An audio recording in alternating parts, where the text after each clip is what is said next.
பொன்னூஸ் விவசாய பெருமக்களுக்கு ஒரு நற்செய்தி. ஒவ்வொரு மாதமும் 2ஆம் ஞாயிறு அன்று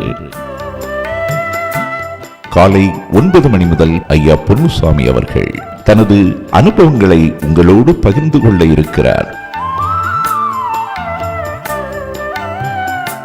இம்மாத பயிற்சி வகுப்பு ஏப்ரல் 13ஆம் தேதி ஞாயிற்றுக்கிழமை.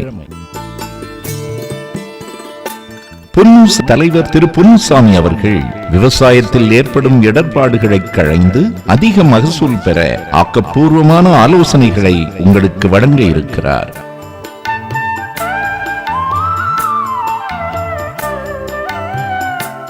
பயிற்சி வகுப்புகளில் கலந்து கொண்டு பயன்பெறுங்கள். பொன்னூஸ் விவசாய பயிற்சி பள்ளி கோயில்பட்டியிலிருந்து 7000 பண்ணை செல்லும் சாலையில் பழைய அப்பனேரி, சித்திரம்பட்டி ஆகிய ஊர்களை கடந்து மடத்துப்பட்டி செல்லும் ரோட்டில் அமைந்திருப்பது பொன்னூஸ் விவசாய பயிற்சி பள்ளி. அனுமதி இலவசம்.